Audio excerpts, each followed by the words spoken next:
7:11. Ahora sí tenemos al abogado Lenin Duque, abogado. Buen día, Omar Jaén les saluda, estoy junto con María José. Abogado, a ver, acabamos de ver un reportaje, es uno de los sectores productivos, pero bueno, este en general para todo el sector particular según el acuerdo ministerial. ¿Qué opinión le amerita este acuerdo en donde se abre la posibilidad de trabajar de lunes a jueves 10 horas o de jueves a domingo 10 horas? Buenos días. Sí, hoy nos encontramos con un acuerdo ministerial que pretende cambiar la ley, pretende establecer una jornada de trabajo, queriendo inventarse el agua tibia, porque cuando inició la pandemia, en el año 2020, se crearon acuerdos ministeriales que ya permitían la modificación de la jornada. Pero sobre todas las cosas, existe en la ley el artículo 60 del Código del Trabajo que permite la recuperación de la jornada. Es decir, que el empleador no está obligado a pagar por un trabajo que no se ha realizado. Lamentablemente, no se está aplicando por parte de los empleadores, incluso con empresas públicas que brindan servicio a la ciudadanía. Por poner un ejemplo, estuve en CENEL la semana pasada a las 12 del día y la señorita que estaba atendiendo manifestó que no podía atenderme porque no había sistema hasta las 2 de la tarde. Y le pregunté, bueno, ¿y a qué hora se fue la luz? A las 10 de la mañana. O sea que ella iba a estar de 10 de la mañana a 2 de la tarde en su puesto de trabajo, en su lugar de trabajo, pero sin trabajar, sin prestar un servicio para lo cual le pagan.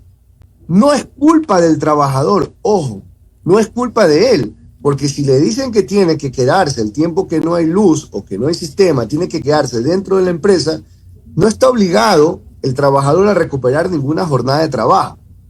Pero si el trabajador sale de su puesto de trabajo el tiempo que no hay luz porque no puede prestar una labor, el empleador puede acceder al artículo 60 del Código del Trabajo y pedirle a su trabajador que le recupere la jornada de trabajo.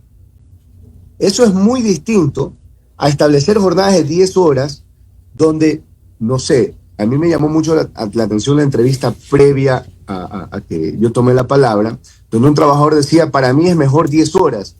Bueno, eso es imposible porque no son horas efectivamente trabajadas.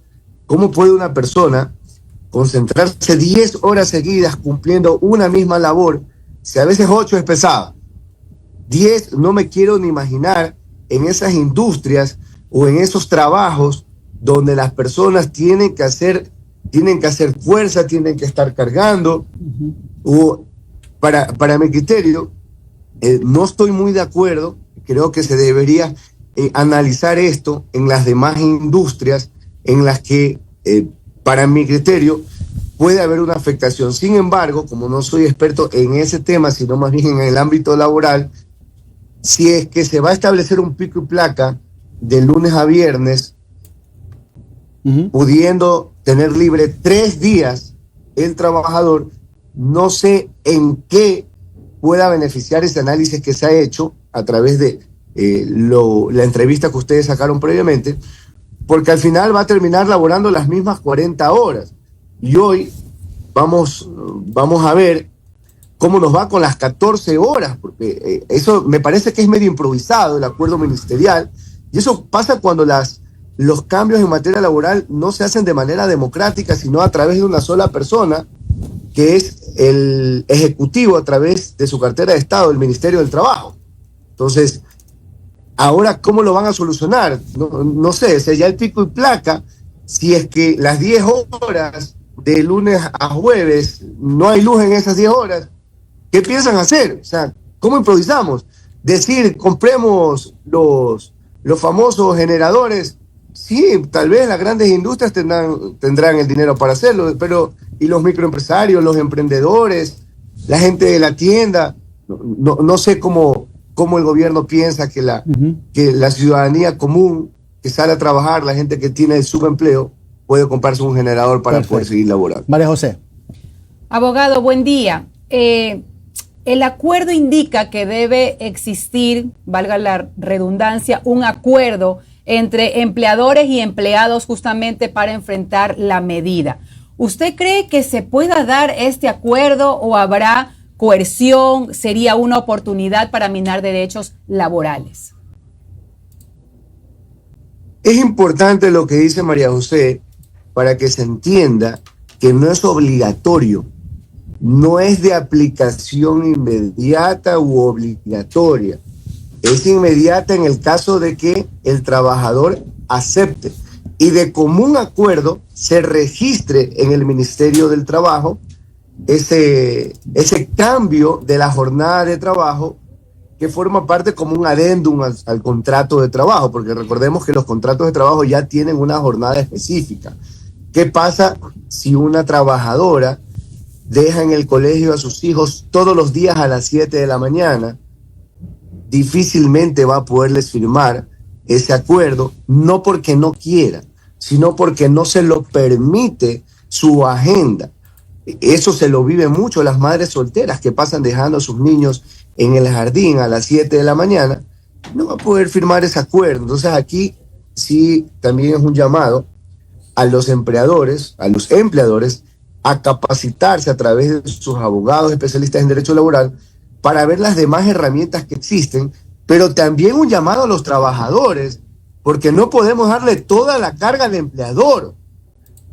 Existe actualmente, a través de acuerdos ministeriales que se dieron en la pandemia, acuerdos para poder adelantar vacaciones, es decir, las horas que efectivamente no fueron laboradas se las pueden cargar a vacaciones. Esa puede ser también una solución por el momento.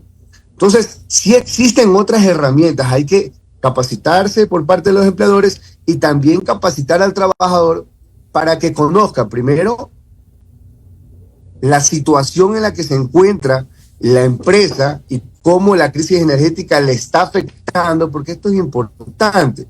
Hay que hacerle entender, lamentablemente no todos quieren entender, hay que hacerlos entender a los trabajadores cómo la crisis energética está afectando económicamente. Tal vez si son empresas que lleven contabilidad, se me ocurre mostrarles en números, esta es la afectación que ha tenido, vamos a arrimar el hombro y vamos todos, vamos a sacrificar vacaciones, vamos a modificar la jornada. También existe la reducción de la jornada, que esa no le gusta a nadie, porque viene consigo también con la reducción de la remuneración. Pero entre reducir la jornada y reducir mi remuneración o modificar mi jornada de trabajo o adelantar vacaciones a perder mi fuente de ingresos, creo que en este momento es un tiempo donde debemos sacrificar todos. Abogado, la ministra de Trabajo ha salido a dar una gira de medios acentuando la idea de que hasta el momento no ha habido registro de despidos. Que no ha habido registro de despidos desde que ya tenemos más de un mes con estos problemas de cortes. La pregunta es, según la normativa, ¿puede algún patrón acogerse al tema de la crisis para despedir personal en caso extremo, como cuando hay una quiebra de una empresa? ¿Cuál es el procedimiento en estos casos, según la ley?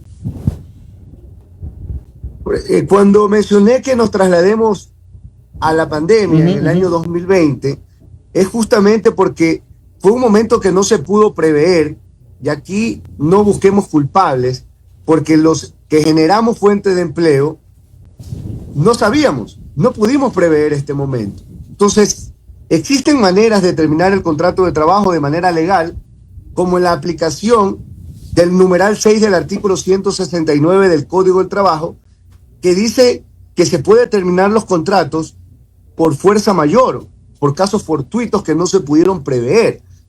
Pero para poder acceder a ese derecho, el empleador debe demostrar que la terminación del contrato fue producto de esta crisis energética y demostrar cómo la crisis energética le afectó económicamente a tal punto que tiene que dar por terminados los contratos por fuerza mayor.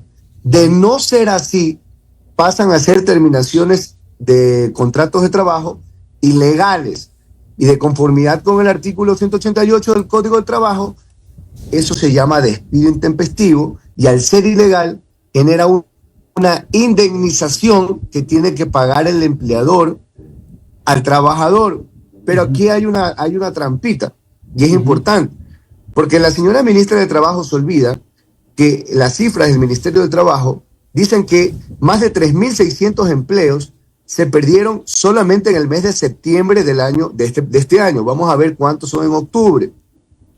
Y además, obvia decir que para un empleador es más barato despedir y esperar a que luego de 4 o 5 años que demora un juicio, recién pagarle la indemnización al trabajador, porque no genera interés, no generan intereses. Entonces, si yo a un trabajador le tengo que pagar $5,000 de indemnización por despido el día de hoy, como empleador no se los pago, porque en 4 años o 5 años que va a demorar el juicio, le tengo que pagar exactamente los mismos $5,000 porque no me genera interés. Y usted sabe que las personas que saben manejar sus negocios y saben manejar capital, esos $5,000 que no lo pagaron hoy y que los van a pagar en 4 años, esos 5,000 ellos transformaron en 15, en 20. Entonces al final les terminó saliendo gratis y ocuparon ese dinero, ese capital, para seguirlo trabajando en su empresa. Entonces hay que estar muy pendientes de eso. Hemos tenido al abogado Lenin Duque, magíster en Derecho Laboral, cristobalino, que sepa, por cierto, ad superna intenti, abogado.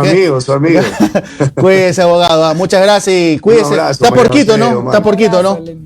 Allá también están con los apagados. Aquí trabajando. Perfecto, listo, abogado. Un abrazo. Trabajando. Cuídese mucho, abogado. Tenga un excelente día. Bueno.